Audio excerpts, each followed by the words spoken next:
중학교 때도 많이 했던 거고 고등학교에서 중요하게 보는 그 굴절입니다. 굴절과 간섭.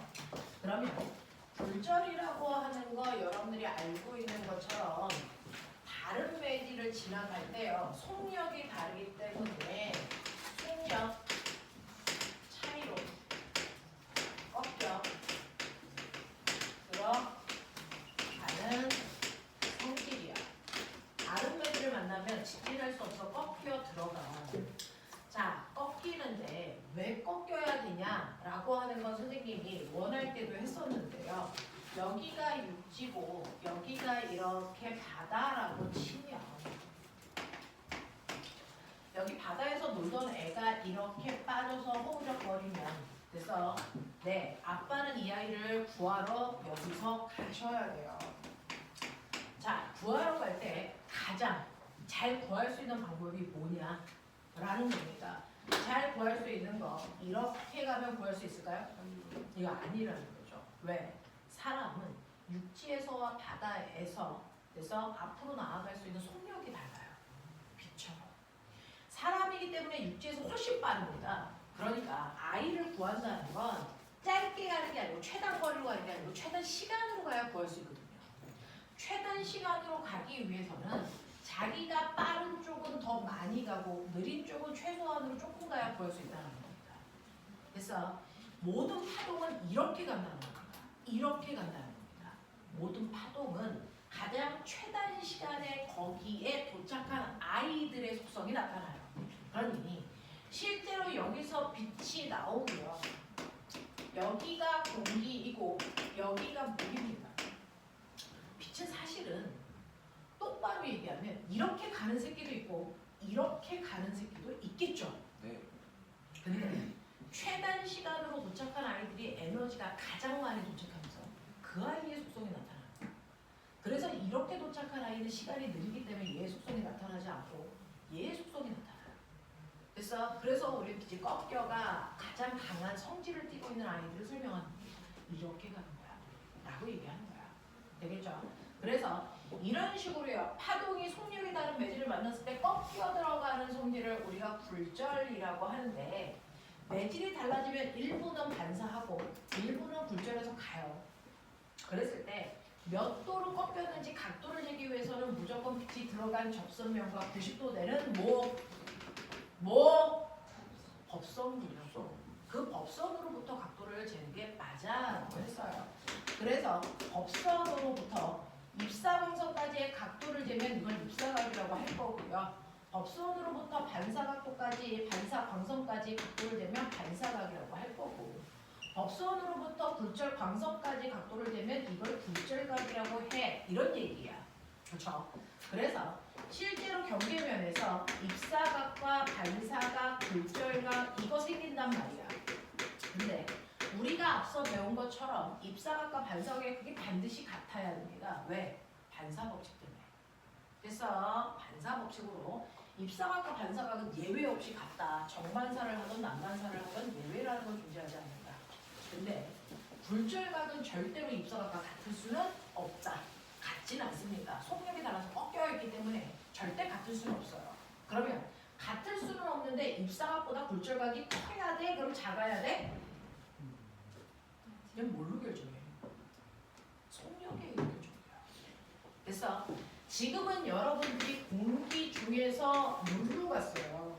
공기는 빠른 매질이고 물은 느린 매질이면 실제로 모든 각도는 속력에 비례해서 생깁니다.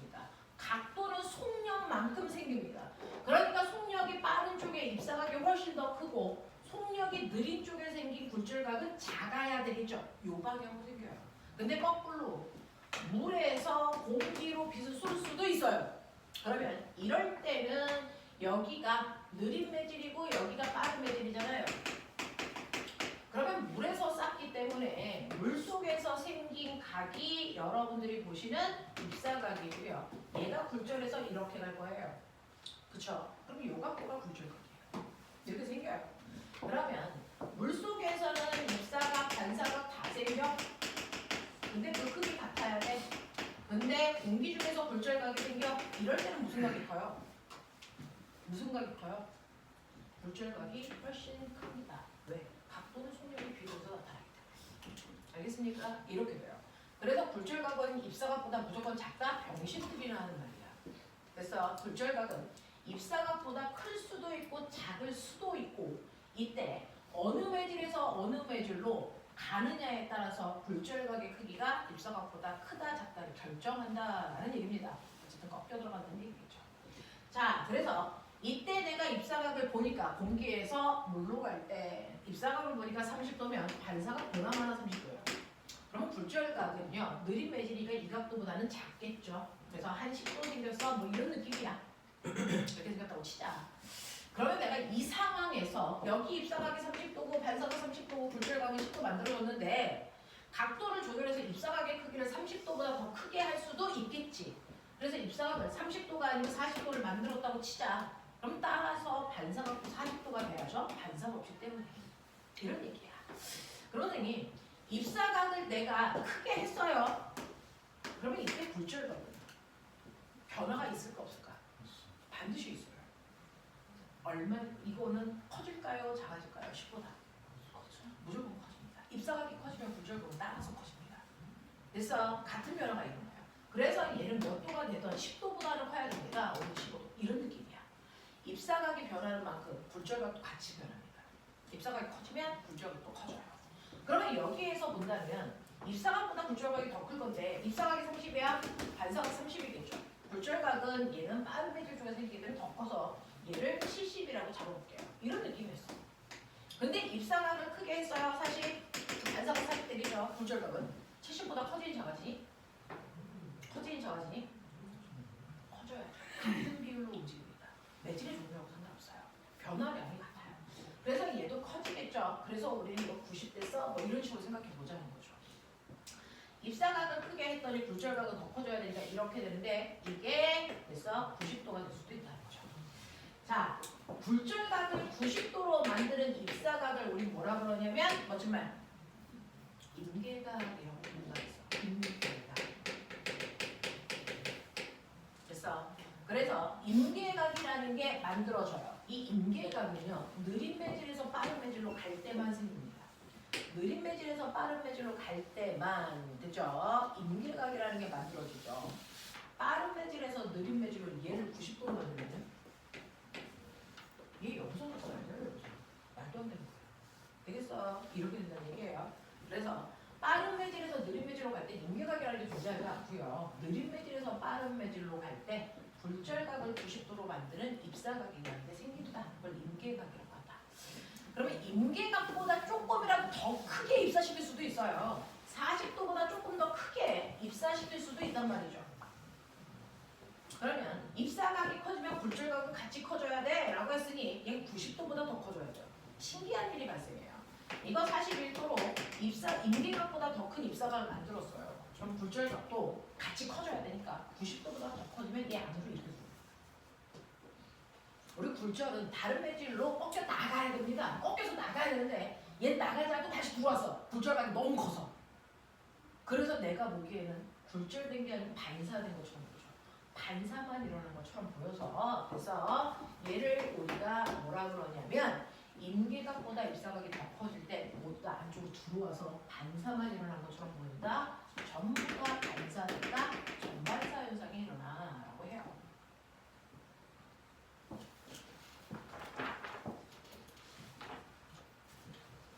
그래서 전반사는요. 입사각을 임계각보다 크게 했을 때 전부 다 반사만 돼서 들어오는 것처럼 보이는데 이때 제가 거짓말한 거 아시죠? 레벨 1이 아니고 레벨 2입니다. 제가 거짓말하고 있는 거 여기 알고 계셔야 되는데 뭐냐면 입사각이 41도라서 반사각이 41도야. 근데 굴절각은 더 커져서 92도 돼. 자, 그래서 여기서 그 병신입니다. 이렇게 안 생깁니다. 같은 매질의 빛이 두 가닥으로 생기지 않습니다. 그래서 전반사돼서 안으로 들어오면 이 굴절광선이 반사광선에 붙어버려요. 그래서 얘는 없습니다. 존재하지 않습니다. 그래서 전부 다 반사되고 있어서 정말 전반사입니다. 그래서 이렇게 표현하는 거고요. 전반사는 반사 때문에 생기는 게 아니고 굴절 때문에 생기는 겁니다. 굴절 때문에 굴절각이 너무 커서 반사광선에 붙어버리는 걸 전반사라고 해버립니다. 그래서 이 전반사를 이용한 게 여러분들이 알고 있는 광섬유야 이랬어요. 광섬유야 이렇게 일단 맞죠. 그동안에 우리가 통신을 하던 뭘 하던 상관없이 늘 한결같이 지금 다른 나라들도 인터넷선이 다 전선입니다. 전선은 그 안에 구리선 들어있어요. 자, 구리선이 이렇게 들어있을 때 전선이니까 전기 신호를 줘요. 전기가 파동의 형태로 갑니다. 전기 신호를 딱 주면 이 중에서 일부는 반사되고 일부는 굴절해서 빠져나가죠. 일부는 반사되고 일부는 굴절해서 빠져나간단 말이죠. 그러면 내가 100%를 쐈어도 일부는 빠져나가니까 10% 빠져나가면 90%만 오고 또 10% 빠져나가면 80%만 오고 이게 이제 무한반복하다 보면 실제로 나한테 전달되는 에너지는 적기 때문에 화질의 선명도가 떨어지고 소리도 똘똘하게 들리지 않고 이런 일들이 발생하는 게 전선을 통해서 통신할 때 나타나는 현상들이죠. 근데 요즘은 이 전선을 쓰지 않습니다. 왜? 화질도 떨어지지만 밖으로 나가는 이 10%를 잡으면 이게 바로 도청이 됩니다. 그냥 안 쓴단 말이죠. 그래서 우리나라는 전반사를 하는 광섬유를 만들어서 쓰는 거예요. 광섬유는요. 속력이 느린 매질과 빠른 매질을 이용한 거잖아요. 속력이 느린 매질을 안쪽 섬유로 만듭니다. 그리고 속력이 빠른 아이를 바깥쪽에서 이렇게 감싸서 부종류의 물질로 그래서 전선 같은 것들을 만드는 거죠. 안쪽에 있는 속력이 느린 애를 코어라고 부르고요. 바깥쪽에 속력이 빠른 애를 우리는 클레리 이렇게 부릅니다. 느린 매질, 빠른 매질. 그래서 전반사를 이용할 거니까 당연히 느린 매질 쪽에서 파동을 쏩니다. 근데 이렇게 만든 아이가 광섬유야. 자, 광자 왜 붙었겠니? 얘는 전기 신호가 아니고 빛 신호로 쏘겠다는 거야. 빛으로 쏘기 때문에 속도가 빨라지는 겁니다. 그래서 빛을 느린 매질 쪽에서 쏘는데 그냥 쏘는 게 아니고 이때 생기는 이 입사각이 임계각보다 커지게 쏘는 거예요. 그러면 100% 전반사에서 이렇게 갑니다. 이렇게 가게끔 하는 겁니다. 그럼 밖으로 빠져나가는 게 하나도 없습니다. 그러니까 얘는 도청이 안 됩니다. 우리나라는 통신선이 도청이 안 됩니다. 그래서 요즘은 도청을 하는 게 아니고 해킹을 하죠. 그래서 도청 자체가 안 됩니다. 그래서 그리고 100% 에너지가 100%로 오기 때문에 화질이 선명합니다. 그래서 우리나라는 통신선을 다 광섬유를 전 지역에 다 깐 거죠. 섬 지역도. 그래서 인터넷 속도가 연락 빠른 겁니다. 왜? 미신으로 보니까. 이런 겁니다. 이게 광섬유입니다. 그래서 이러한 굴절 중에는 전반사라고 하는 것도 있다. 일반적 굴절도 있지만. 근데 어쨌든 간에 이렇게 다른 매질을 만나면 빛이 꺾여 들어가는 굴절이라는 게 있어. 그 굴절되는 정도를 수치화해 놓은 사람이 스넬이라고 하는 과학자야. 그래서 굴절에는 반사는 반사 법칙이 일어나는 것처럼 굴절은 굴절 법칙이라는 게 있겠죠. 그 굴절 법칙을 만든 사람이 스넬이라서 스넬 법칙, 우리 이렇게 더 많이 불러요. 스넬 법칙. 그래서 이렇게 얘기해. 자, 그러면 매질 간의 속력 차이 때문에 꺾인단 말이죠. 그 중에서 공기에서 빛이 전달되는 속도가 있고 물 속에서 빛이 전달되는 속도가 있고 아무것도 없는 진공 속에서 빛이 전달되는 속력도 있겠죠. 그렇죠? 우리는 그냥 간단하게요. 진공에서 빛이 전달되는 속도 100으로 잡자. 공기에서 전달되는 속도 10으로 잡고 물에서 전달되는 속도는 5로 잡아보자. 이렇게 되는 거야. 속력이 달라요. 그래서 그 속력이 다른 매질을 통과하면서 꺾인단 말이죠. 그 꺾이는 정도를 이 새끼는 뭐라 그랬냐면 스몰 n이라고 쓰고 굴절률이라고 얘기한다. 이렇게 얘기했어요. 내가 설명 안 한 것처럼 행동하지 마. 내가 원래서 다 했어. 굴절률이라고 해. 꺾이는 정도를. 근데 굴절률은 두 가지가 있어요. 절대 굴절률이라고 부르는 아이와 상대 굴절률이라고 부르는 아이가 존재한다. 오늘이 물리는 마지막입니다. 여러분들은 연관 쪽 아이들이 아니니까 물리 레벨 2 이상은 탈 필요가 없어서 여기서 중강시켜 드리는 거예요. 그래서 똑같은 얘기를 또 들을 이유도 없고 또 들을 시간도 없습니다. 한 번에 제대로 하십시오. 절대 굴절률, 상대 굴절률 이렇게 나누는데 그 중에서 절대 굴절률은 N 공기 이렇게 써져 있으면 공기의 절대 굴절률 이렇게 읽으시는 거예요. 또는 물의 절대 굴절율 이렇게 읽으신단 말이죠. 자, 상대 굴절율은요.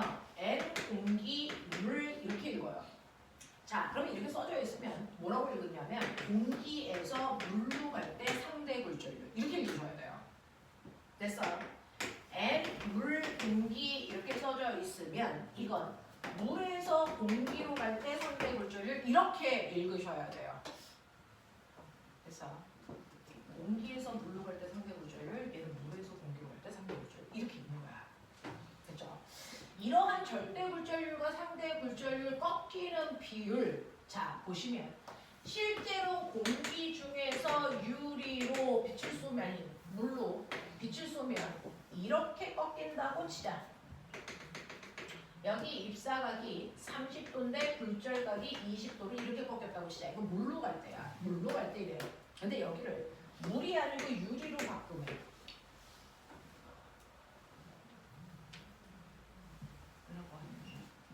공기는 빛의 속도가 10인데 물은 5였어. 속력차가 5밖에 안 나. 그래서 이만큼 꺾이면 돼. 근데 공기에서 유리로 가는데 유리에서의 빛의 속력은 1이라고 자. 그러면 속력 차이가 9나. 그러면 어떻게 될까? 더 많이 꺾여야 돼. 됐죠? 그래서 유리로 쏘면은 이렇게 간다고 치자. 똑같이 입사각을 30도로 됐어.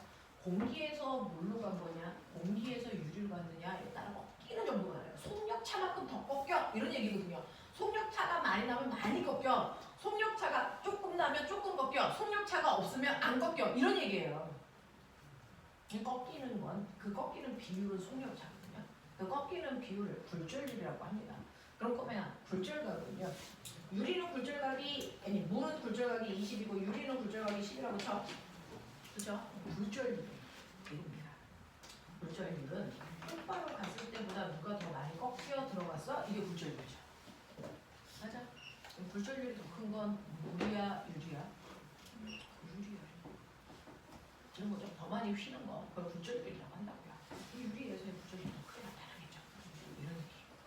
그렇죠? 그래서 굴절율은 속력 차이에 의해서 만들어진다. 속력차가 많으면 그래서 굴절율은 크게 나타난다. 속력차가 적으면 굴절율은 작게 나타난다. 이 뜻이거든요. 이해돼요? 해요? 네. 그러면 그 중에서요. 이 속력차에 의해서 꺾이는 정도를 수치로 표현하면 굴절율이 A에서 B로 갈 때 1에 굴절율이 A에서 C로 갈 때 5래. A, B, C 중에서 속력 차이가 가장 많이 나는 게 누구냐 뭐 이런 얘기예요.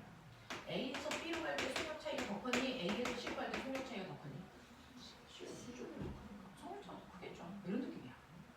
알겠어? 이 새끼하고 이 새끼 사이에 속력 차이가 더 커요. 얘하고 얘 사이보다. 이런 느낌이야. 굴절율이 크다는 얘기는 속력 차이가 커 라고 하는 거야. 그럼 속력 차가 크다는 얘기인데 속력 차이는 얼마나 커? 그러면 A가 더 빨라서 B가 더 빨랐어? 속력 차는 컸을 거 아니야. 근데 A가 빠른 거야, C가 빠른 거야. 이게요. 굴절율이요. 1보다 크다면. 됐어.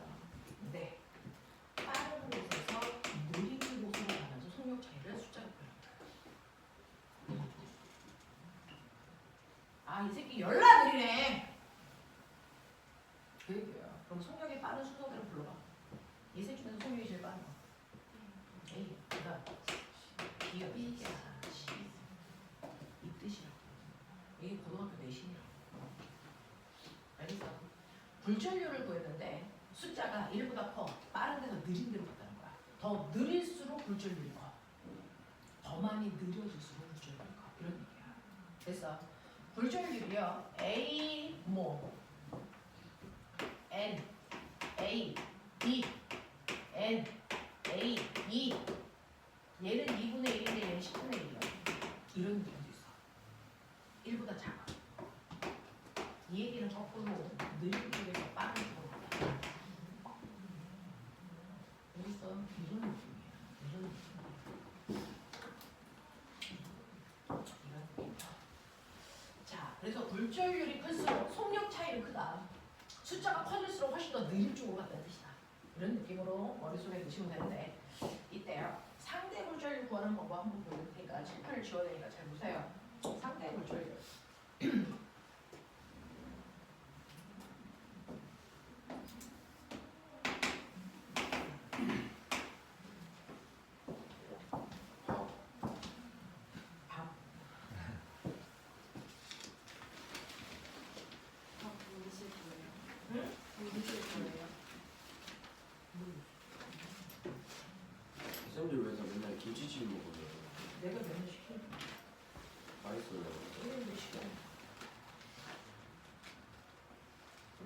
싫어하는데 시킬 게 그거밖에 없는데.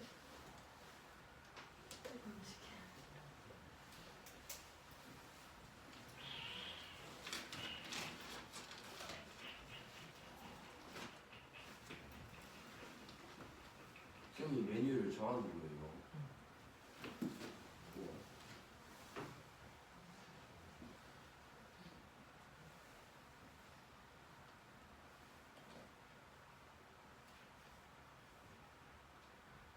밥 메뉴 정하는 사람이 가장 힘센 사람이야. 선생님 힘도 있어요. 선생님이 제일 힘세죠. 선생님 미래탐구 원장선생님이에요.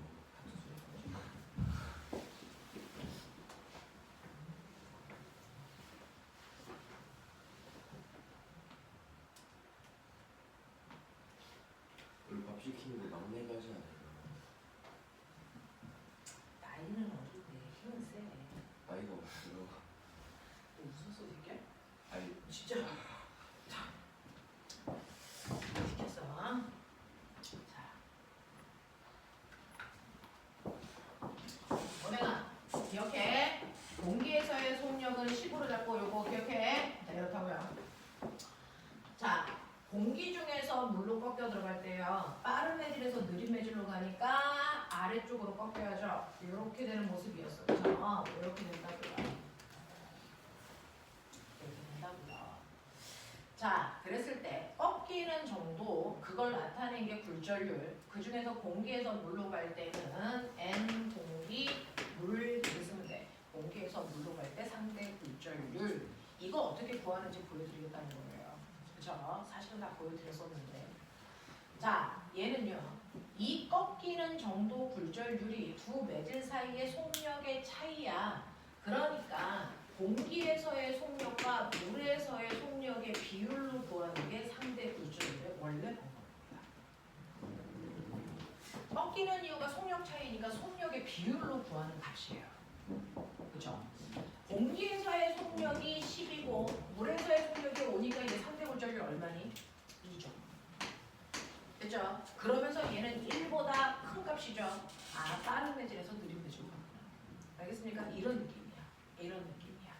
그죠? 상대 굴절률은 굴절하는 건 두 매질 간의 속력 차이이기 때문에 속력의 비율로 구하는 게 맞다. 근데 그냥 파동의 속력 구하는 식. V는 IR. 지랄하지 말고 새끼야. V는 F 남다. 됐죠? V는 F 남다니까 속력값을 직접 집어넣어도 되고 속력을 구하는 식을 집어넣어도 되죠. 이게 공기 중에서 생긴 F 남다. 이게 물에서 생긴 F 남다. 이렇게 집어넣어도 무방한다는 얘기죠. 근데 지금 내가 빛이라는 파동이 오는데 파동은 진동수가 2I가 100이고 파장의 길이가 5이네가 왔다고 쳐. 그러면 얘가 꺾여 들어갈 때요. 진동수는 얼마? 진동수 얼마? 그대로 되겠다. 진동수는 절대로 바뀌는 게 아니죠. 파동에 보이는 성질이기 때문에. 됐어. 자, 바뀌는 건 파장의 길이만 바뀐다 그랬어요. 그러면 속력이 느려지면 파장의 길이는 작아져야지 곱한값이 작아지겠죠. 그럼 얘는 파장의 길이가 뭐 1, 뭐 이런 식으로 파장만 바뀌는 거야. 자, 물질이 굴절한다고 해서 진동수는 바뀌는 게 아니기 때문에 이 두 개의 진동수는 같은 겁니다. 그럼 이게 이렇게 바꾸게 되겠죠. 됐어. 그러니까 속력의 비와 같은 건 파장의 비율입니다. 속력의 비율과 같은 건 파장의 비율이다. 이렇게 말씀드려요. 됐죠? 그래서 속력비를 직접 구해도 되고 속력을 표현하는 파장의 비율로 구해도 무방하다. 절대 구조. 상대 구조. 됐어. 또 여러분들이 알고 있어야 되는 거 아까 말씀드렸습니다. 속력만큼 각도가 생긴다고 했어요. 그러면 각도를 봐도 속력을 알 수 있는 거죠. 그쵸?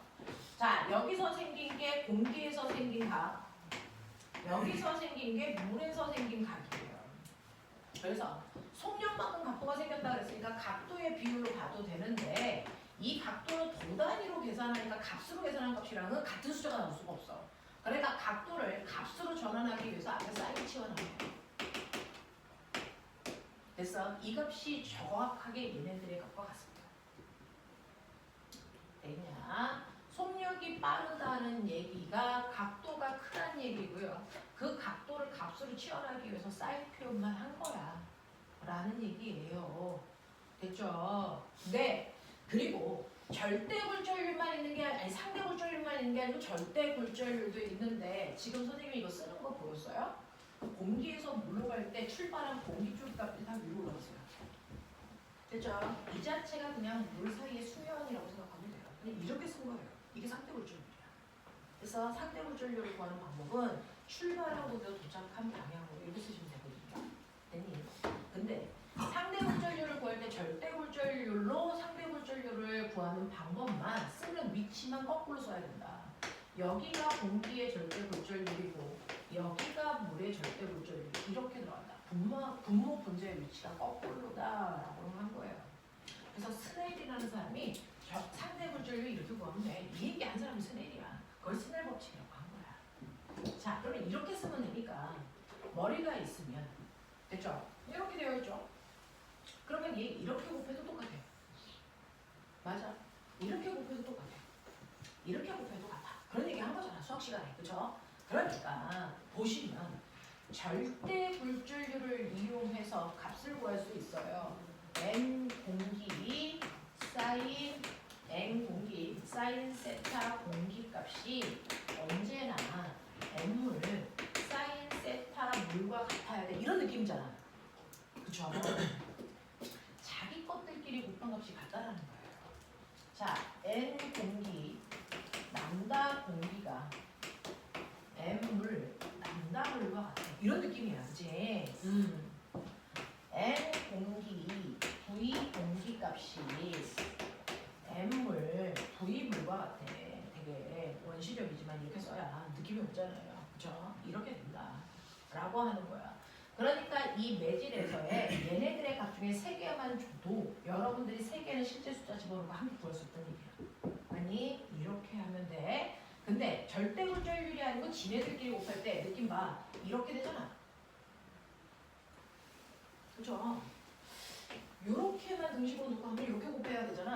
그러면 이렇게 곱할 때는요. 절대 굴절률이 아니고 지네들끼리만 곱할 때는 서로 거꾸로 곱해주죠.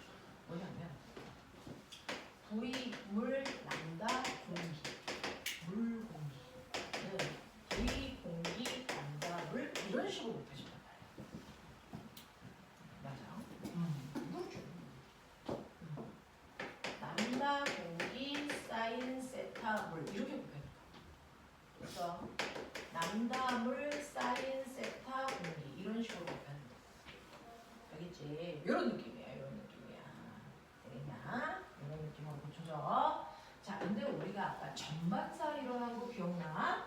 전반사가 일어나기 직전이 입사각이 굴절각을 90도로 만드는 순간 여기까지는 아직 전반사가 안 일어났어. 굴절각을 90도로 만드는 입사각을 우리가 임계각 이렇게 쓰라고 했어. 임달각일 때 굴절각이 90도지. 그랬을 때 N, A, M, D 그래서 여기를 A, B라고 할게요. 여기가 B 매질에서 생긴 각도, 여기가 A 매질에서 생긴 각도잖아요. 그러면 여기다가 집어넣어 보시면 N, A 사인 세타 A는 M, D 사인 세타 A 뭐 이런 식으로 쓰겠지. 그죠? 그랬을 때요. 여러분들이 보시면 여기에서 전반사가 일어날 때요. 그죠? 입사각은 임계각이야. 굴절각인 물에서 생긴 각은 뭐 됐어? 90도라고 치면 사인 90이 얼마냐? 그래서 그러면 이제 이렇게 뭐냐? 그러니까 이게 만약에 사인 90이라고 치자 그럼 여기가 1 돼요. 아니 뭐 그냥 이렇게 이쪽에서 이제 90도가 생기면 이런 거죠. 그래서 그러면 사인 세타 N, A분의 MD 분법이랑 같다. 이런 얘기죠. 그죠? 네. 그래서 이런 식으로 또 전반사가 일어나는 임계각이 일어나는 이런 식으로 하셔도 돼요. 그죠? 네. 그래서 임계각 절대 굴절률 비율이다. 알겠냐?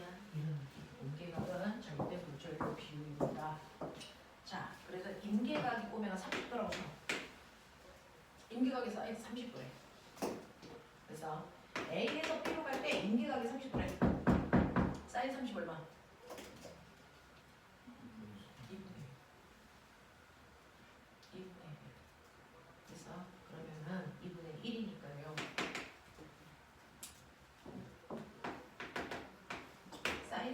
A 됐어?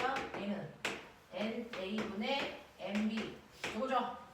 여기가 A 있으면 굴절률은 거꾸로 있어야 되니까 이 값이 2분의 1 무슨 말이야? 무슨 말이야? 거꾸로 가 2분의 1이래 이거 어떻게 구해? VA분의 VB지 얘 속력이 2일 때 얘 속력이 얼마야? 1 맞아? 속력 대비 2배구나 그래서 남다 A분의 남다 B가 2분의 1이라는 거잖아. 얘 파장의 길이가 30cm면 얘 파장의 길이가 얼마야? 플러스 60cm. 그래서 이런 느낌으로 해석해 라는 거죠. 이거 이제 스냅 조율에서 여러분들이 문제 풀 때 사용해 보시면 될 것 같습니다. 자, 그러면 스넬의 창이 있어. 스넬의 창. 바닷속으로 잠수해서 들어가 봐.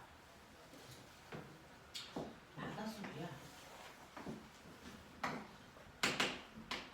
잠수해서 들어가면 망망대해져. 뻥 뚫려져. 건물이 없잖아. 그러면 바닷속에서 내가 이렇게 여기서 이제 잠수를 해서 하늘로 올려다가 이렇게 본다고 쳐. 아 기억난다. 하늘이 어떻게 될까? 뻥 뚫려 보일까? 아니 그렇지 그만 않아. 보는. 실제로 하늘이요. 요만큼만 보이고 여기는 깜깜해서 하늘이 안 보입니다. 왜 그런가요? 굴절자. 전반사 때문이에요. 지금요. 사실은 하늘에서 온 빛이 얘 눈에 닿았다가 다시 반사돼서 이렇게 나가야죠. 네. 그래서 여기에서 이렇게 해서 됐죠? 네, 물에서 공기로 갈 때 공기 중에서의 속도가 더 크니까 자 각도가 더 크게 나타나야 되니까 이렇게 그려요. 요거는 ip사각이라는 거죠. 그래서 공기 중에서 생기는 것보다 더 커야 돼. 근데 얘가 더 옆을 봐요. 이렇게 돼요. 그러면 여기보다 ip사각이 뭐해졌니? 커지죠. 그럼 굴절각이 더 커져야죠. 이거보다 굴절각이 더 커지면 이렇게 가요. 맞아? 여기보다 조금 더 옆을 보면 이렇게 봐야죠. 그러면 이 새끼보다도 ip사각이 더 커져야 돼요. 근데 이 각도가 임계각이었어. 그러면 이거보다 더 커진 여기가 되면 뭐니? 전반사. 그러면 이쪽 하늘을 볼 수 있니 없니? 없어. 여기서 들어오는 빛이 없다는 거예요. 이쪽은 하늘을 볼 수 없어요. 그래서 하늘을 볼 수 있는 건 그래서 딱 요만큼까지의 범위만 하늘이 보이는 원조. 반대쪽도 똑같은 일이 발생하니까 요만큼만 하늘이 보여요. 그러면 하늘이 보이는 마지노선의 이 끝부분에 요때 생기는 이 각도가 바로 뭐라는 얘기야? 임계각이라는 얘기야. 되겠어? 이거예요. 그래서 임계각을 주고요. 보이는 연필 이게 영재인지. 임계각을 주면 예로부터 반지름을 무조건 피타 이용해서 구해. 알겠어? 그럼 보이는 면적 구할 수 없지. 자, 그래서 실제로 바닷속에 들어가면 요만큼의 창문이 열린 것처럼 하늘이고요. 그 스냅의 창이라고 해. 알겠냐? 네. 그래서 이걸 가지고 오히려 굴절률을 할 수도 있어. 라는 얘기입니다. 이런 얘기로 스냅의 창도 기억하시면 되고. 자, 이제 보고요. 굴절에서 렌즈 방정식을 해야 하는데 이 중에서 영재 과거를 생각하고 있는 친구들은 뭐 요즘밖에 없으니까 각각에 반해서 하시고요. 여러분들은 어디 가서 떠드는 걸 좋아하니까 차라리 방전 효과로 간 게 낫죠. 네. 그게 차라리 낫겠죠. 네.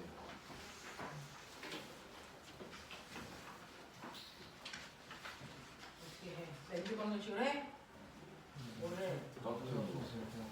렌즈 방정식 해봐. 자, 렌즈 방정식 해봐. 내가 굴절했으니까. 여러분들 반사하고 굴절을 이용한 대표적인 도구 뭐 있는지 알아? 렌즈 거울. 반사를 이용한 대표적인 거 거울이고요. 굴절을 이용한 대표적인 걸 렌즈입니다. 요번에 물을 볼 친구들은 특히나 여기에서 시험이 나오고 있으니까 머릿속에 두셔야 돼요. 반사하고 굴절을 이용한 게 거울과 렌즈 대표고 중학교 때 우리가 1학년 때 배웠던 내용입니다. 1학년인가? 2학년인가? 2학년? 1학년.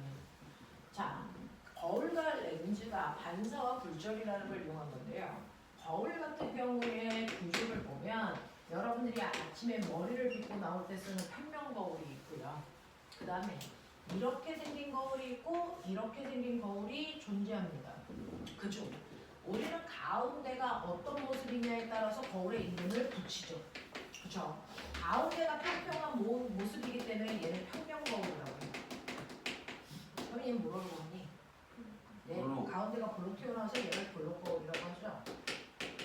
얘를 가운데가 오목하게 들어갔으니까 오목 오목 거울이라고 해요. 그거랑 똑같이 렌즈는 평면 렌즈라는 건 존재하지 않는 거니까 렌즈는 양면이어야 되죠. 이게 볼록 렌즈예요. 그죠? 이게 오목 렌즈여야 됩니다. 이런 식이야. 그죠? 이런 식으로 거울과 렌즈는 명명을 붙여요. 그 중에서 평면 거울, 볼록 거울, 오목 거울 얘네들이요. 빛을 정확하게 가운데와 위와 아래로 빛을 세 가닥을 쏜다고 치자. 빛을 이렇게 세 가닥을 쏘게 되면 이 빛의 경로가 돼서 네 얘처럼 여기에 들어가면 꼬맹아 이 빛이 들어간 이 지점을 딱 잡아서 접속이라 빛이 몇 도 들어가냐? 90도. 0도 이 새끼야. 거울 명관에 0도고 입사각을 재비한 0도 지금 없었네. 딱 있습니다. 그럼 반사각도 몇 도여야 돼? 0도. 그러니까 그냥 그대로 이렇게 나와. 그죠? 빛에 왜곡이 없이 들어간 방향으로 그대로 나온단 말이죠. 근데 얘 같은 경우에는 가운데 들어간 애만 법선을 그으면 접선이 이거기 때문에 입사각이 0도예요. 그래서 그대로 나옵니다. 가운데 들어간 애들은 그대로 나옵니다. 근데 양옆으로 위아래로 들어간 애는 얘가 들어가면 접선 그림이 이거예요. 이거. 그러면 이것과 90도 되는 선을 그리면 이렇게 되니까 얘 입사각이 생겨. 그죠? 그럼 반사각은 반대 방향으로 같은 각도만큼 해서 빛이 이렇게 나가야 정상이야. 그죠? 얘도 이렇게 접선을 그으시고 법선을 그리시면 이쪽 방향에 요만큼의 입사각이니까 법선으로부터 반대 방향으로 같은 각도만큼 빛이 이렇게 나가고 있다는 거예요.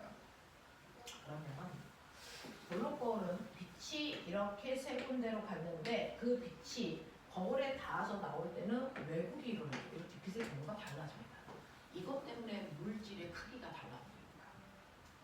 얘는 경로가 안 바뀌니까 물질의 크기가 안 달라져요. 모형이 안 돼요. 얘도 왜곡이 생깁니다. 얘는 여기 들어갔을 때 접선 그리면 이렇습니다. 그럼 법선을 그리면 이렇게 그려질 거니까 이게 입사각이면 반대 방향으로 반사 광선이 생길 거니까 빛이 이렇게 가는 얘기예요. 얘 이렇게 가죠. 그렇죠. 그래서 빛의 경로가 휘어 안 휘어? 라고 하면 평면 거울은 안 휘어. 그대로 가요. 평행하게 가도 빛이 평행하게 나온단 말이에요. 근데 이렇게 구배가 생기면 빛의 경로가 달라져. 빛의 왜곡이 생긴단 말이야. 경로가 달라져. 이것 때문에 빛을 얘는 퍼뜨리게 되고요. 얘는 빛을 모은다. 되겠어? 경로 그려보면 되겠어? 그래서 빛을 퍼뜨리는 도구가 있고 빛을 모으는 도구가 있는데 빛을 퍼뜨리는 도구 중에서 거울의 대표적인 게 보시는 것처럼 볼록 거울,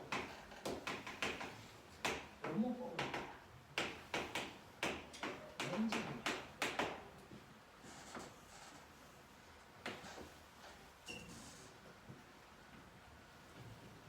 렌즈입니다. 빛이 이렇게 되면 얘는 통과합니다. 그렇죠? 통과할 때요. 실제로 가운데에 있는 아이는 왜곡 없이 그냥 갑니다. 입사각이 연구라서 그 반사각도 연구고 튕겨나가고 그대로 갑니다. 가운데로 가야 되면 그대로 갑니다. 얘 이렇게 접선 그어보시면 법선이 이렇게 되니까 입사각, 반사각 이렇게 나가는 아이가 있겠죠? 근데 우리 통과를 볼 거니까 얘 꺾여 들어갑니다. 꺾여 들어가는데 공기하고 유리죠. 그렇죠? 공기하고 유리죠. 유리에서의 빛의 속력이 훨씬 더 느립니다. 느리니까 얘가 꺾여 들어가야 되는데 여기가 법선이니까 꺾여 들어갈 때 이 각도보다 더 작은 각도로 얘가 안쪽으로 이렇게 꺾여 들어옵니다. 맞아? 그려보시면 돼요. 그래서 결국은 얘가 나가는 게 어떻게 나가냐면 이렇게 나오는 게 이렇게. 그래서 오목 렌즈는 빛을 퍼뜨립니다. 볼록 렌즈는요. 가운데 빛 왜곡 없이 그대로 가요. 양끝으로 간 애들을 집에 가서 한번 싹 그려보시면 이게 접선면이 이렇게. 그러면 이것과 90도 되는 법선을 그리시면 이렇게 그려보니까 입사각이 이렇게 돼요. 자, 공기에서 유리로 가면 굴절각은 더 작아야 되니까 이 각도보다 더 작은, 원래 직진 아메리카 같은데 더 작게 가니까 안쪽으로 이렇게 꺾여져. 이렇게 가요. 그래서 볼록 렌즈는 빛을 못 냅니다. 근데 매번 작도 하려면 귀찮고 까먹을 수 있죠. 렌즈는요, 무조건 자기 현재 위치보다 두꺼운 쪽을 향해요. 여기보다 더 두꺼운 쪽이 위에 있냐 아니냐. 그러니까 위로 만들고. 이렇게 가다가 자기보다 더 두꺼운 쪽이 위냐 아래냐. 아래. 저희가 아래 가는 거예요. 그죠? 얘 이렇게 가다가 지보다 더 두꺼운 쪽이 어디 있어요? 아래. 그러니까 이렇게 가는 거예요. 그래서 네. 그래서 렌즈는 자기보다 더 두꺼운 쪽을 향해 꺾여 간다. 그 중에서 볼록 렌즈가 빛을 결국은 모았다 라고 하는 거죠. 그래서 빛을 모으는 아이는 볼록 렌즈입니다. 얘 오목 렌즈입니다. 이렇게 돼요. 그래서 거울과 렌즈는 빛을 모으고 퍼뜨리는 게 정반대 모양입니다. 그래서 거울덜 렌즈도 한쪽만 외우시고 그래서 나머지는 거꾸로 모양이야 이렇게 생각하시는 게 편해요. 저는 렌즈로 외웠습니다. 렌즈는 두꺼운 쪽으로 꺾이기 때문에 쉽게 외워지거든요. 근데 이렇게 빛을 퍼뜨린다, 모은다 라고 하는 이 성질 때문에 나타나는 상의 모습이 달라. 그러면 빛을 퍼뜨리는 성질을 가지고 있는 얘네들끼리는 상이 같아. 그래서 네, 빛을 퍼뜨리는 애들끼리는 같은 모양의 상이 생겨요. 자, 그 중에서 빛을 퍼뜨리는 모양을 가지고 있는 거울과 렌즈에서는 상이 딱 한 종류인데 상을 볼 때요. 상을 볼 때 내가 이렇게 되어 있었어. 근데 어떤 물질을 통해서 내가 이렇게 보였어. 이건 실제 나. 실제 모체. 내가 비친 모체를 상 이렇게 하잖아요. 그럼 보면 얘보다 비친 상이 커 작아? 작아. 그래서 상은 크기에 따라서 나보다 크면 확대된 상, 나보다 작으면 축소된 상 이렇게 이루어질 거야. 그래서 두 번째는요. 내가 서 있는 거랑 위아래가 바뀌었어 안 바뀌었어? 바뀌었어. 위아래가 바뀌어 안 바뀌어? 이거에 따라 달라. 그래서 위아래의 위치가 바뀌면 고립상, 안 바뀌면 정립상 이거예요. 얘는 위아래가 바뀌었으니까 이 새끼는 축소된 고립상이에요. 알아? 알겠어? 위아래가 바뀌면 도립이라고 할 거야. 위아래가 안 바뀌면 정립이라고 할 거야. 이런 얘기예요. 그러니까 결국은 얘는 축소된 도립이에요. 또 여기에서 빛이 이렇게 나왔는데 어떤 광학장치가 여기에 있다고 쳐? 그거에 의해서 이 빛은 이렇게 꺾이고 이 빛은 이렇게 꺾여서 그 만나는 지점에 얘가 생긴 거야. 실제로 빛이 가서 빛이 모여서 상을 만들면 그 진짜 상이야. 그래서 네, 실제로 빛이 나다가 진짜 빛이 모였어. 빛이 모였냐 모이지 않았냐의 여부에 따라 실제로 빛이 모여서 만들어진 상을 우리는 실제상 이렇게 할 거야. 근데 만약에 빛이 가다가 얘가 이 새끼 일로 가, 이 새끼는 뭐 이렇게 해서 뭐 가 라고 하면 이쪽에서 빛이 모일 수 있어? 못 모여. 그러면 이거의 연장선을 이렇게 따라가면 이 점에 모이겠지. 연장선. 그러면 얘는 이 모습이 이렇게 된다. 실제로 보이지 빛이 모인 게 아니고요. 모인 것처럼 보이는 위치에 상이 맺힌 거야. 실제 빛이 모인 게 아니죠. 그러면 진짜 상이 아니고 거짓말 상이야. 이걸 우리가 허상. 됐어? 이렇게. 그러니까 상은 실제로 빛이 모인 거야 안 모인 거야. 나보다 커 작아 똑바로 섰어 거꾸로 섰어 이거에 따라서 이렇게 세 가지로 나눠서 얘기해요. 그래서 네 이렇게 세 가지로 나누어서 얘기를 하는데 그 중에서 빛을 퍼뜨리는 아이는요. 빛을 퍼뜨리기 때문에 절대로 모일 수가 없어. 빛을 퍼뜨리기 때문에요. 여기를 지나간 빛은 얘는 이렇게 가는데 이 새끼는 이렇게 가고 이 새끼는 이렇게 가. 절대로 여기서 모일 수 없어. 근데 상이 맺혔어. 그건 연장선을 여기서 맺힐 수밖에 없다는 얘기예요. 그래서 빛을 퍼뜨리는 새끼들은 무조건 허상밖에 안 생겨. 그래서 근데 허상은 무조건 똑바로 서 있어. 그래서 무조건 정립이면 허상. 빛이 모이면 무조건 상은 거꾸로 뒤집혀. 그래서 보면은 정립과 허상은 반드시 붙어 다니는 단어야. 정립은 허상이야. 독립이 실상. 그래서 나중에 이상한 헛소리하면 죽여. 정립 실상 이렇게 얘기하면 죽인다고요. 정립은 허상이에요. 독립이 실상이에요. 이랬으니까 이렇게 되고요. 그 중에서 빛을 퍼뜨리는 오목골과 볼록골과 오목 렌즈는요 반드시 축소된 정립 허상밖에 못 나요. 빛을 퍼뜨리는 광학경치는 이상밖에 안 생겨. 고정이야. 근데 빛을 모으는 광학도구는요 상이 더럽게 복잡해요. 상이 더럽게 복잡해서 시험은 얘네들이 나온다. 그럴 수밖에 없다. 첫 번째.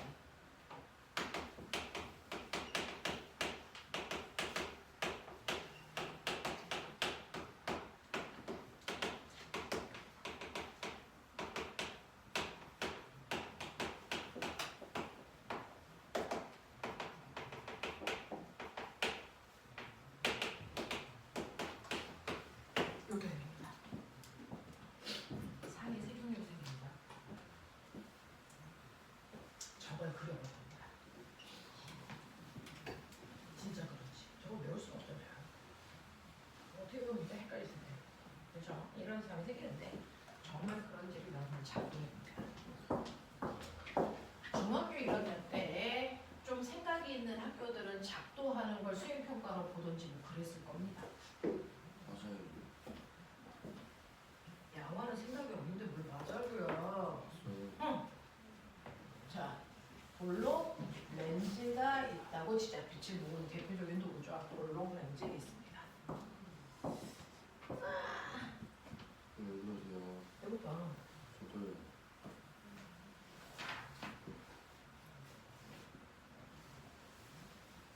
뭐 시키셨어요? 해. 된장찌개.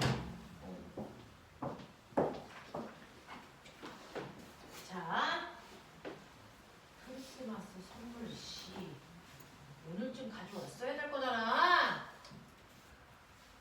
자, 우리 오목간에다가 제가 얘를 넣었어요.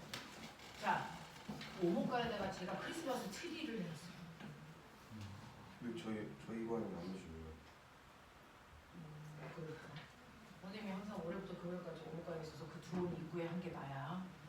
크리스마스 트리를 했는데 그 트리에 이렇게 선 감잖아. 제가 엄청 세게 감아서 나무가 못 졸라 죽으려고 엄청 세게 감아놨어요.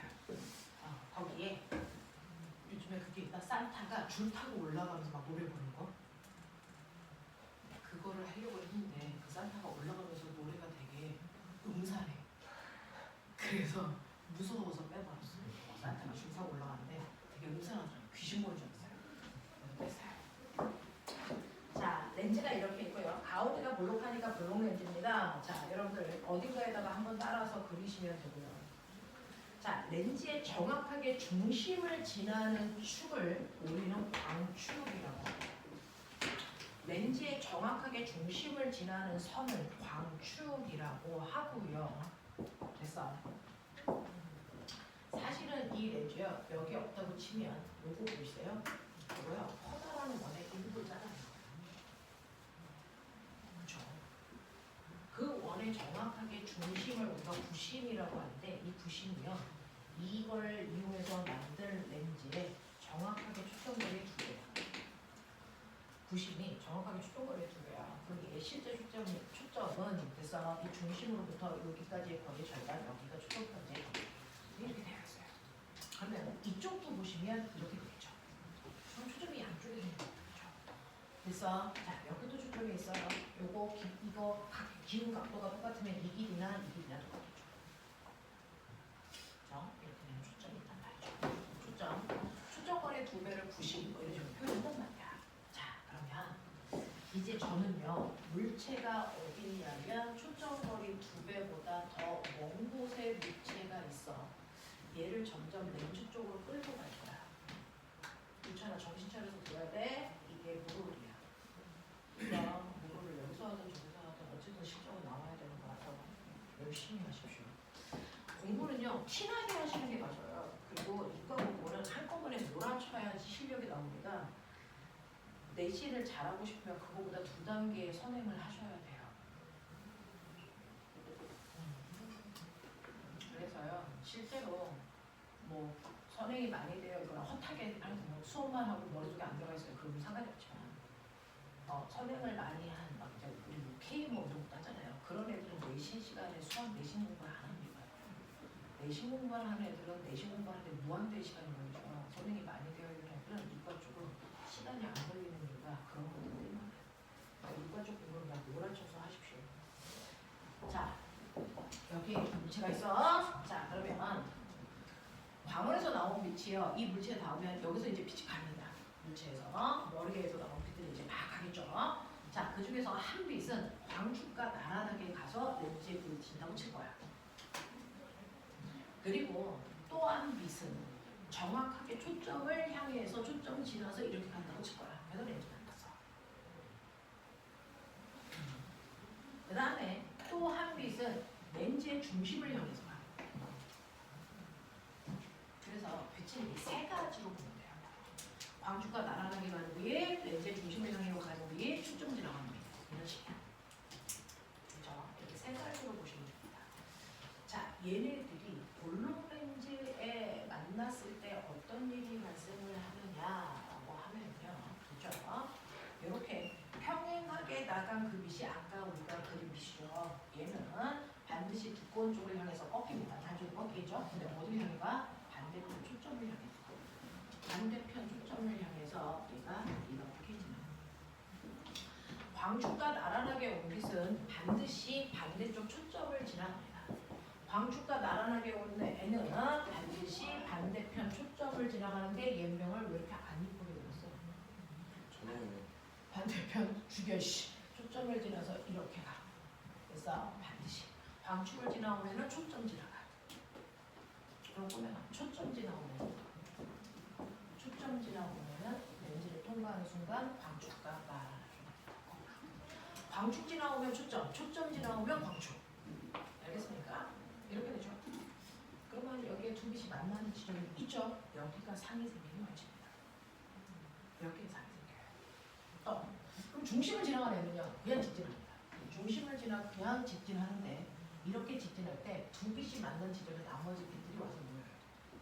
그래서 그러니까 작도는 2개만 해보시면 돼요. 거기에 나머지 빛도 와서 부딪힌다는 얘기야. 그러면 여기에 상이 맺혀야 되는데 보면 이건 저 화살표의 대각에서 나온 상이야. 빛이야. 그러니까 여기에 대각이 생겨요. 이렇게. 그래서 얘가 빛이야. 그래서 거꾸로 생겨. 이런 얘기야. 그래서 얘는 도립실상이야. 실제로 빛이 모였는데 거꾸로 맺혔네. 도립실상. 맞아? 이거야. 근데 이제부터는 사고력이야.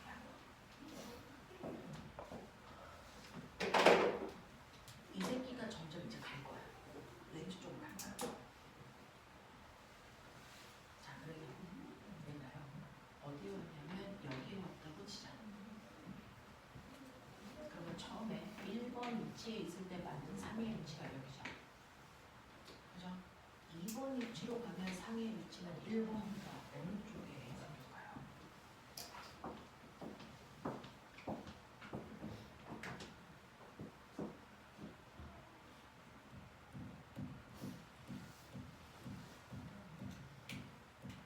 됐어?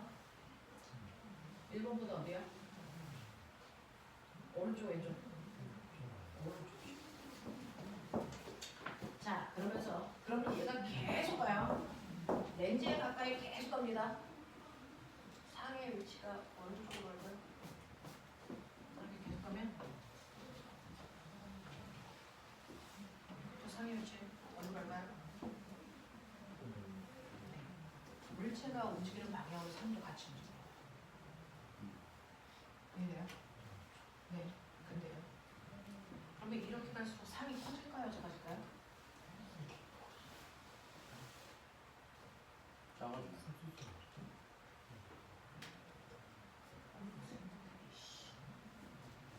똑같아요. 이 상크기가 요만큼이에요.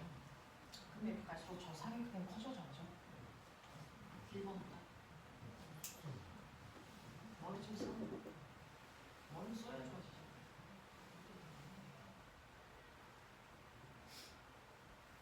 빨리 뭔가 규칙성을 찾아야 해.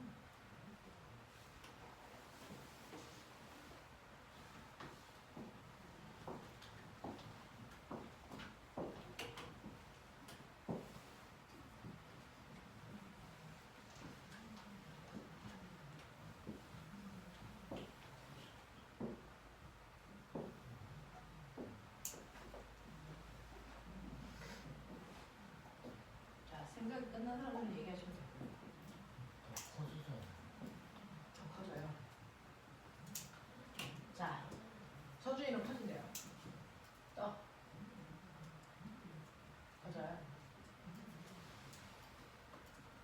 저 새끼도요.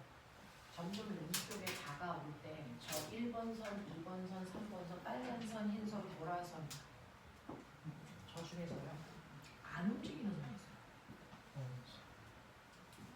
무슨 선이 안 움직이냐면 빨간색이 절대 안 움직여요. 얘가 여기 있거나 여기 있거나 여기 있거나 광주가 나란하게 올해는 무조건 초점을 향해서 가는 거죠. 제가 움직여도 저 빨간 라인은 움직이지 않습니다. 그러면 빛이 보이니까 이 빨간 라인 어딘가에 위치해 놓칩니다. 그죠? 얘는 문제야. 그러면 얘가 여기다 그렇죠? 보라색을 한번 그려보자. 보라색을 그려. 지금 1번의 보라색은 이거야. 2번의 보라색은 어떻게 될까? 초점 지나가야 돼. 그죠? 2번의 보라색을 그려보면 초점 지나가야 되니까 여기서 초점 향해 이렇게 가요. 그래서 렌즈를 이렇게 통과해서 광주가 나란하게 이렇게 가죠. 여기에 이렇게 가죠. 더 들어왔어요. 그래도 초점 지나갑니다. 초점 지나갈게요. 노란색으로 그려볼게요. 내가 초점 지나가야 되니까 이렇게 갑니다. 뭔가 느낌이 보여요? 이렇게 갑니다. 여기서 만납니다. 이렇게 옵니다. 커지는 거 보죠? 커집니다. 그러면 여기서 여기로 가면서 보라색의 이 각도가 점점 보이시나? 이 각도가 점점 각도가 작아지죠. 더 급하게 굽혀요. 그래서 더 급하게 그래서 이 선이 더 아래쪽으로 내려오니까 이제 다음에 더 밑으로 가. 그래서 여기서 만나는 거야. 알겠어? 여기 보면 물체가 이렇게 갈 때요. 이 빨간 라인의 빛이 모여서 여기에 상이 생겨. 그래서 상이 생기는데 물체가 이렇게 오면 여기서 여기 있던 애가 이렇게 가고 이렇게 가고 이렇게 가고 보이니? 이렇게 가니까 점점 뭐해질 수밖에 없니? 커져. 물체가 렌즈 쪽에 다가오면 커져야 돼. 빨간 라인까지 가야 되니까 커져. 그래.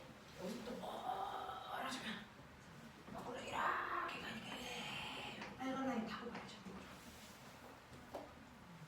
그러니까 렌즈로부터 저렇게 멀리 있을 때 상의 크기는 뭐하다? 뭐하다? 작다. 축소된 돌입 실상. 맞아? 그랬다가 렌즈 쪽으로 가까이 올수록 어느 순간부터는 확대된 돌입 실상이야. 맞아? 그럼 이 새끼야 작았다가 커지려면 어느 순간 나하고 같은 순간도 있겠지. 어디는 나하고 키가 정확하게 같은 애가 있어. 그 경계선이 얘야. 난 여기에 왔을 때 나하고 키가 이래야. 그래서 이렇게 요거보다 바깥쪽이 나보다 작아. 그래서 요거보다 안쪽으로 들어오면 커지는 거야.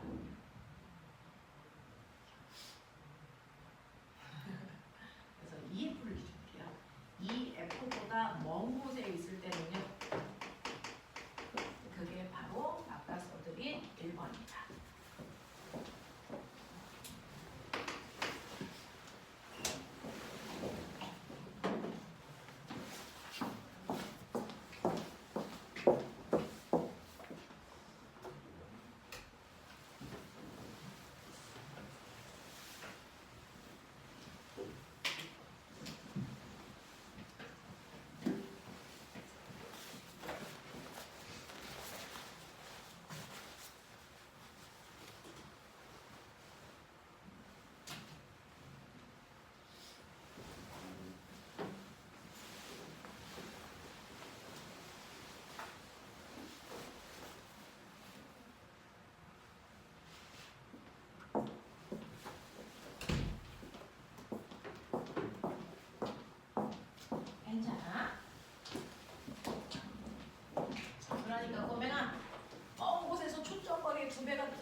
같이 상 불러. 저거 보지 말고 불러.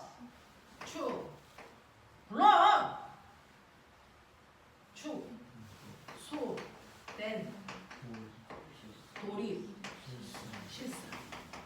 저거 안 봐야 돼. 됐어? 자, 그리고 얘가 암수죠. 그러면 이렇게 되죠.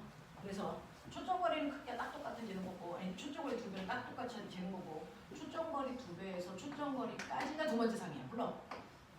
불러. 확대된. 우리 실사. 그래서 네. 근데 나 하나 보여줄게요. 요 새끼가 문제야. 여기다 경계면에서 무슨 일이 생기거든요.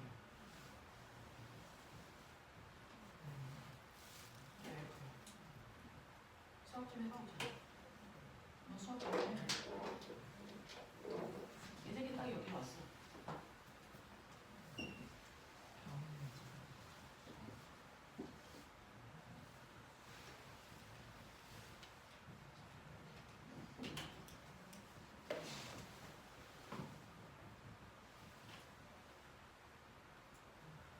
문제를 발생해 해봐.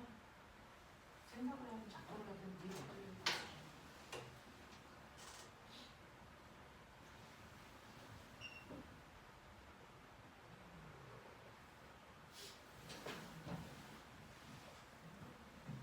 이제 초점을 지나가는 보라색 선을 쓸 수가 없어요. 자, 흰 선을 보세요. 흰 선을 잡자고. 빨간색하고 흰 선 사이의 관계를 좀 봐라.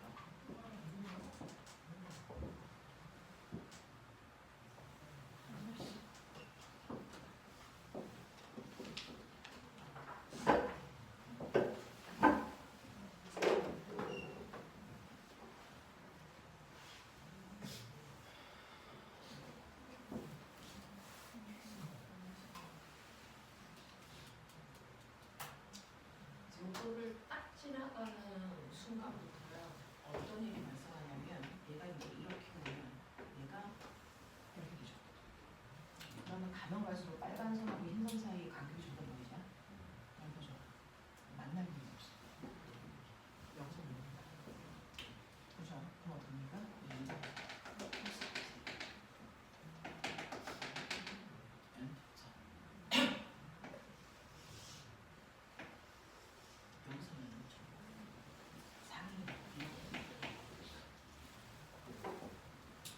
추정거리 안쪽으로 돌아오면 여기서 보이죠. 이쪽에서 보이죠. 맞아? 근데 실제로 여기 빛이 보인 적이 없어. 그래서 연장선상에서 나타나는 거야. 그럼 이거 무슨 상이야? 이거 무슨 상이야? 허상이지. 그리고 똑바로 서 있지. 그러니까 정리 허상이지. 근데 이 새끼는 나보다 뭐해? 커. 됐어? 그래서 초점거리 안쪽으로 더 오면 확대돼. 정리 허상이 죠 허상은 그냥 똑바로 서 있어. 안 뒤져져. 알겠냐? 그러면서 보면 느껴봐. 실상과 허상의 위치 좀 봐. 실상은 무조건 렌즈를 중심으로 근처 반대쪽에 생겨야지 돼. 그래서 허상은 무조건 렌즈를 중심으로 물체가 있는 쪽에 생겨. 그래서 그래야 안 뒤집죠. 되겠냐? 허상과 실상의 위치 좀 되겠냐? 그러면 실상이야. 당연히 이쪽에서 찾아야죠. 허상이야. 이쪽에서 찾으셔야 돼요. 알겠습니까? 그래서 빛을 모으는 광학도구 얘네들이 이런 상을 맺죠. 어느 위치에서 이런 상에 맺히냐면 이게 경계, 여기가 이수, 여기가 그래서 안으로 가까이 올수록 이런 일이 발생해요. 이걸 외우기는 어려워요. 한 번만 작동하면 느낌이 있겠죠. 그 느낌이 없으면 병신. 이건 어디가 아니에요. 이런 느낌. 그래서 이런 일들이 발생한다라고 하는 겁니다. 중학교 1학년 때가 이렇게 빛을 모으고 퍼뜨리는 성질이기 때문에 사계주의가 열로 달라. 그러면 이건 뭐 하려겠어? 용도 걸렸었어. 특히 거울. 원로 거울은 빛을 퍼뜨린대. 그리고 상은 이상이 생긴대. 그래서 얘는 뭐 할 때 써? 얘는요.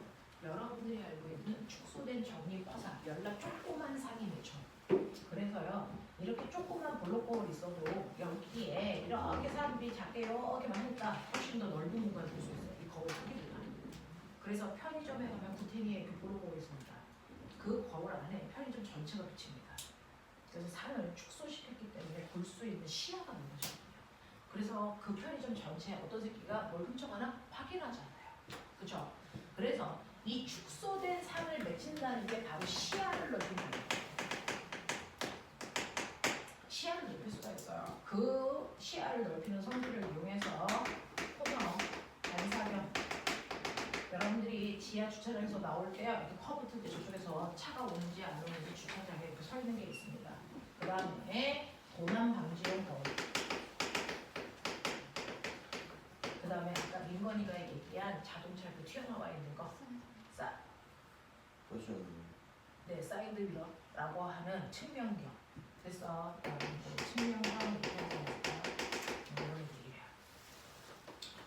자, 그런가 하면 얘는요, 이거죠. 빛을 모으는 성질을 가지고 있는 이 광학장치요.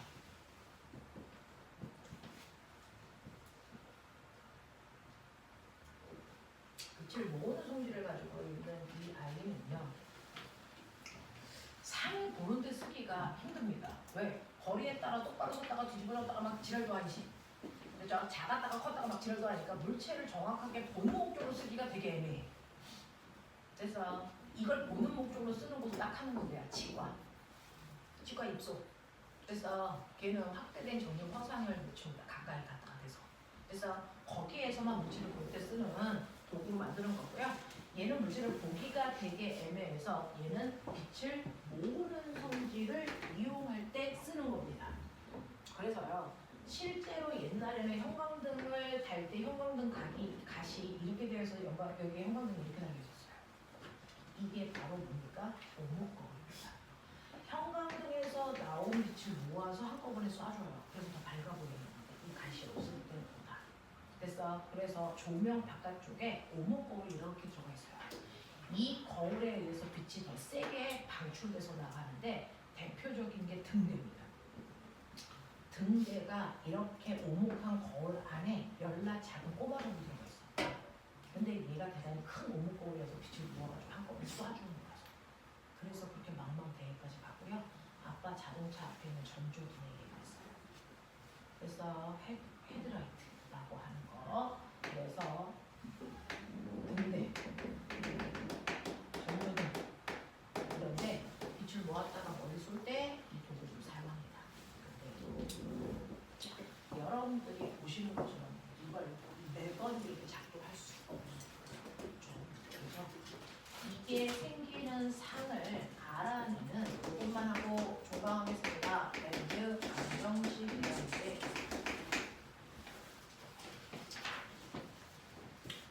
렌즈 방정식은요.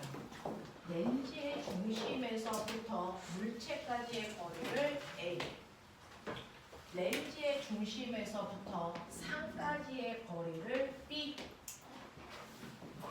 그래서 렌즈의 중심에서 물체까지, 렌즈의 중심에서 상까지, 렌즈의 중심에서 초점까지의 거리는 F. 그랬을 때요. A분의 1 더하기 B분의 1은 F분의 1입니다. 이게 렌즈 방정식이야. 어려운 병식이죠. 자, 그 중에서요. 저 새끼요. 지금 초점거리 10으로 할게요. 그러면 초점거리의 2배는 20입니다. 근데 맨 처음에 초점거리 2배보다 더 멀리 있어서 A 값을 30으로 줄게요. A 30. 됐어? 그럼 보면 B 값 구해. B 값 구해. 해 빨리 B 값 구해. A 30, F 10, B 값 얼마? B 값 얼마? 안 들려. 15? 플러스 15야? 마이너스 15야? 플러스 15야. 이 플러스가 뭐라는 줄 알아? 이게 실상이야. 됐어? 네.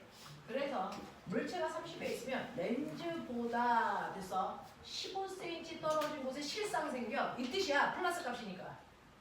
알겠니? 그러니까 여기로부터 15cm 떨어진 곳에 상 생기네? 근데 플러스 값이니까 실상이니까 앞에 붙어야 되는 거 있지? 이 새끼 뒤집혔네. 이런 뜻이에요. 그럼 나보다 커져봐. 배율.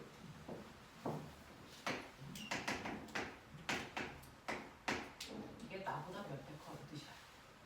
됐어. A 값은 30인데 B는 15야. 얼마니? 2분의 1이지? 내 크기의 절반밖에 안 돼. 이 뜻이야. 알겠어? 이게 배율이야. 그래서요. 보세요. 초점거리 2배보다 멀리 있죠. 뭡니까? 축소돼. 도립실상. 이 뜻입니다. 네? 자, 초점거리 2배와 초점거리 4리. 초점거리가 12로 2배면 20이니까 얘 15에 있다고 치자. A 15. 빨리 계산해. 계산해. 얼마나? 그러니까 30 플러스 30. 맞아요? 그럼 플러스 30이니까 도립실상이네. 근데 30이야. 그럼 집어넣어. 15, 30. 얼마야? 나보다 2배 더 큰. 확대된 도립실상. 그래서 초점거리 안쪽으로 집어넣자. 초점거리 안쪽에 집어넣을 거니까 이게 5. 빨리 계산해. 얼마? 마이너스 15. 허상이란 뜻이야. 맞아? 네. 내가 5야. 그래서 얘가 15니까 나보다 3배 더 큰 허상 생겼어. 알겠냐? 그러니까 아까처럼 1번, 2번, 3번 안 해요. 이렇게 계산하는 거. 알겠지? 이게 렌즈 방정식입니다. 되겠습니까? 네. 여기까지 하겠습니다. 고생하셨습니다. 다음 과정 시간 선생님하고 확정 아시는 사람들은 확정 짚고 가시면 되고요. 시간 아시는 분들은 다음 주부터 그 시간에 우리 강의실이랑 문자 보내주실 겁니다. 고생하셨습니다. 와우. 소진은 이제 이 시간에 안 온다 해요. 여기 들어오시면 돼요.